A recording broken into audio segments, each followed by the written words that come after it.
আসসালামু আলাইকুম, back to my YouTube channel, Facebook page.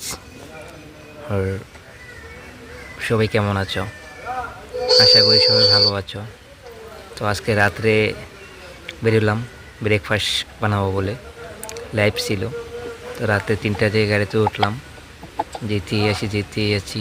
মানে রাত্রের হাওয়াটা বিদারটা এত সুন্দর লাগে দেখে, মানে ভালোই লাগে। তো আশা করি সবাই ভালোই আছো। তো রাত্রে গাড়ি জার্নি করাটা মজাই আলাদা।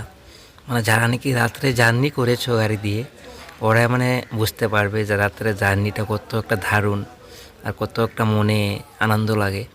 তো ঘুম পাচ্ছিল, মাঝে মাঝে ঘুম পাচ্ছিল, মানে গাড়িতে ঘুমিয়ে যাচ্ছিলাম। আবার আবার বলছি যে একটা ভিডিও করি, তাও ভালো লাগবে। তো ভিডিও করে যাচ্ছি। মানে রাত্রে সত্যি আমার কাছে অনেক ভালো লাগে। এই রাস্তার ধারে লাইটিং এত সুন্দর, হাওয়া, তারপর হচ্ছে গিয়া মানে তোমাদের কী বলে বোঝাবো যে আমার এত ভালো লাগে। আমি পড়ার সময় যদি রাত্রে লাইফে যাই তো এবার খুব ভালো লাগে। আর আমার বেশিরভাগ রাত্রে পড়ে লাইফ। মানে সকালে ব্রেকফাস্টগুলো সকালে 6টার দিকে 7টার দিকে ওরা খাবে, তো আমাদের চাগুলো বানাতে দেরি হয় না।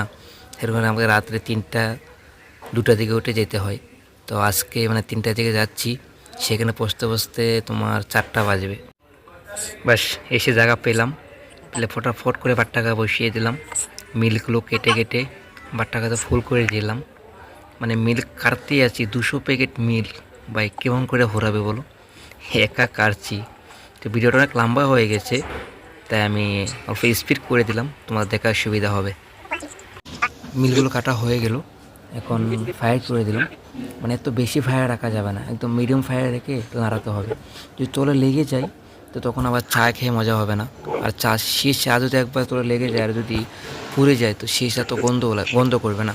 তো সে একবার গন্ধ করলে সেটা বানানো ঠিক করা সম্ভব নয়। তাই যখন চা পুরো হয়ে গেছে, বয়েল হয়ে যাবে, যখন মিল্কটা বয়েল হয়ে যাবে তখন বুঝতে পারবে যে মিল্কটা বয়েল হয়ে গেছে। তখন এলাচি ওটা দিয়ে দেবা। কিন্তু এলাচি ওটা আমি দিয়েছি, সে ভিডিওটা করতে পারিনি, সেখানে লোক ছিল না। বাস তারপরে চিনি চায়া বাটি ঢেলে আরও 15-20 মতন লাড়িয়ে তারপর অফ করে দাও।